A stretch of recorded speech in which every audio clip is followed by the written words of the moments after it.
here on DC News Now at 4. Clouds moving out of the area. Meteorologist Damon Matson now telling us when the winds will calm down. Plus, how the community is stepping up and giving out meals for federal workers. Then, a hiker is dead after trying to trek along Maryland's Billy Goat Trail. What officials are saying. Also, Montgomery County Toys for Tots annual toy drive delayed. I'm tired of begging. I'm tired of pleading. The challenges they're facing ahead of the holiday season. And 911 calls could be getting a facelift. The new tech that could start adding video when you call for help. That's in today's Tech Talk. You're watching the station covering all of the DMV. This is DC News Now. And thank you for joining us for DC News Now at 4. I'm Mark Hall. Hey, good afternoon. I'm Elisa Gale. Well, right now, firefighters are on the scene of a 2-alarm fire in Lorton, Virginia. Fairfax County Fire and Rescue saying a large recycling pile caught on fire on Richmond Highway. We're told emergency crews rescued a person that was trapped inside a crane, and they are now working to get that fire under control. We know 5 people and a firefighter were sent to the hospital. Richmond Highway shut down in both directions between Gunston Road and Hassett Street in Lorton. We have a crew headed to the scene. We're bringing the latest on air and online at DCNewsNow.com. Well, the government shutdown officially hitting the 2-week mark now today as Democrats and Republicans remain divided on health care. Yeah, Democratic senators are refusing to pass a spending plan unless it extends health care subsidies that will soon expire under the Affordable Care Act. Republicans refusing to negotiate on that until a spending plan is passed. Meantime, more than 4,000 federal workers have now been fired during this shutdown. DC News Now's Marielle Carbone joining us live in downtown. And Marielle, the impacts are definitely far-reaching. Yeah, Annalisa, they are. We know today that blame game, it is continuing between Democrats and Republicans, with local lawmakers now calling out the president for those mass firings. But community members, they are stepping up to provide a pick-me-up for our local federal workers. It's just not a good feeling to not getting paid and not knowing when you're going to get paid. For federal worker Tony Malone, it's a stressful time. This is my 3rd furlough. She's an exempt worker, still showing up to work during the shutdown without pay. Your mind tends to be off of it when you're working every day, but when that first paycheck hits Saturday and it's nowhere near what you're usually used to getting, it really can bring you down. But Tuesday, a pick-me-up. Stuff like this is good. People are thinking about us. The Jose Andres Group offering free lunch to federal workers this week, including a list of sandwiches here at Haleo. Well, it's always nice to have somebody that's, looking out for you and caring about what's going on. It keeps you motivated and keeps you going. Across town, Democratic lawmakers calling out the president for firing thousands of federal workers during the shutdown. This administration and the House Speaker said that they care about federal workers, and yet they continue to fire them and traumatize them and celebrate their rifts. The blame game intensifying as the shutdown officially hits the 2-week mark. The House Republicans have been absent without leave. I don't know if they're in the witness protection program or if we need to put Speaker Johnson's face on the side of a milk carton, but they need to get their butts back here in Washington and get the job done. Republicans have voted in Congress 8 times now between House and Senate to fund the troops and pay federal workers in all these essential jobs and agencies.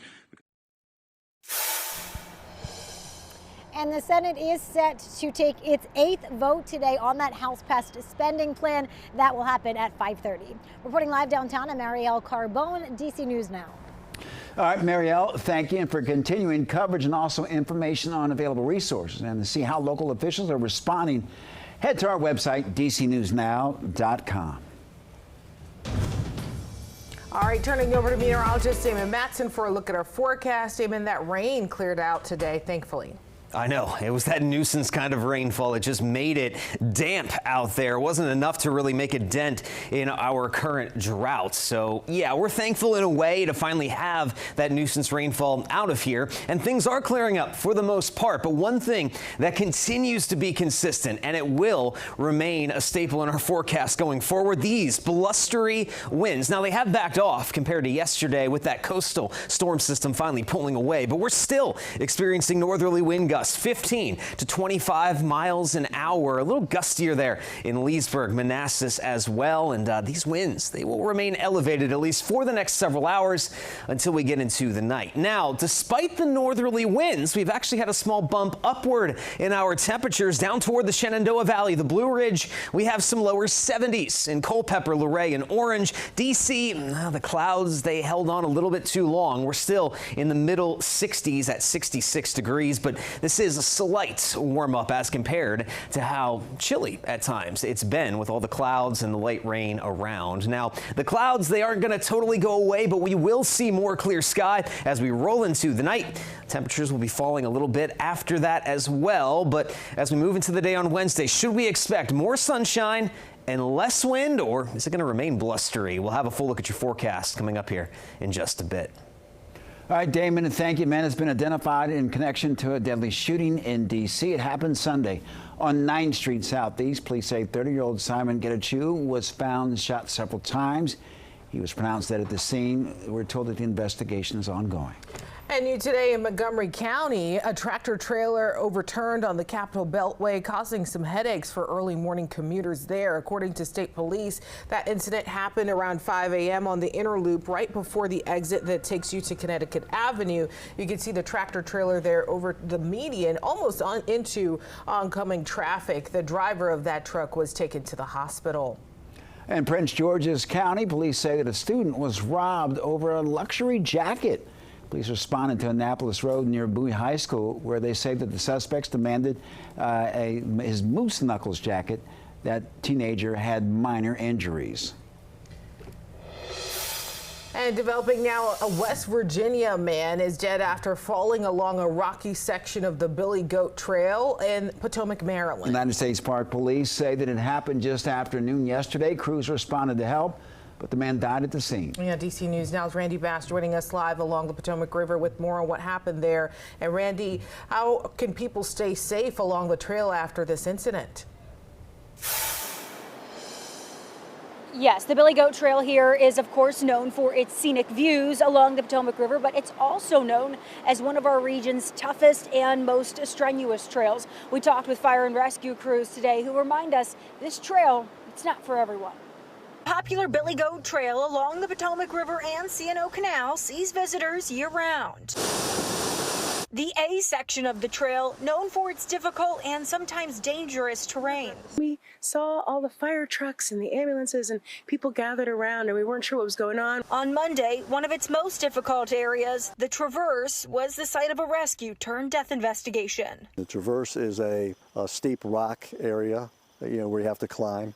And apparently witnesses indicated that this person, an adult male, may have been trying to jump from one rock to another. Montgomery County and Fairfax County fire and rescue crews, along with the United States Park Police, all responded to help, but he was pronounced dead at the scene. Park Police say the hiker was a 53-year-old man from West Virginia. Pete Perringer of Montgomery County Fire and Rescue says crews get frequent calls for injuries along the trail, often using boats and UTVs to respond. It is difficult not only treat people, but to get them out. It's not for everybody, so you be aware of that. Don't be overconfident in that. He tells hikers to be sure to have a charged phone, stay aware of your surroundings, and start early before it gets dark. And hikers we talk to tell us they take the trail seriously too. You want to make sure you wear appropriate shoes and take good equipment.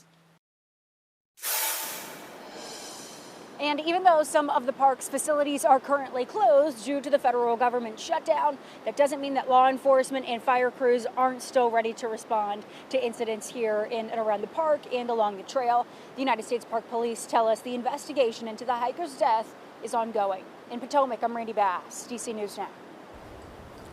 Randy, thank you. Well, right now a memorial continues to grow in Rockville for a young child struck and killed by a school bus last week. 11-year-old Summer Lim died last Friday while she was riding her bike home at the corner of Bower Drive and Russet Road. Buckets of flowers are set up in a heart shape to honor the child, as markers are left for people to leave messages on them. The memorial has drawn not only family but also friends, strangers, like Potomac's Lisa. I have kids of my own. I have a granddaughter. Like, you just want safety and for these kids to be safe. They go to school, they come home from school. You want them to be safe, and maybe people need to slow down. Maybe people need to be more aware. Summer's family is telling us now that her funeral will take place next Tuesday. No charges have been filed in connection to her death, pending the results of an investigation. Well, officials of Prince George's County Public Schools say that it has suspended the head football coach at Herbert Flowers High School. The school tells us that on October 8th, the Office of Interscholastic Athletics received an inquiry regarding a student athlete through an investigation. Officials found that an eligible freshman player was playing on the varsity team. The head coach was then suspended for the rest of the season, and all games forfeited in which the student played. The school district says that they will continue to enforce rules and uphold accountability.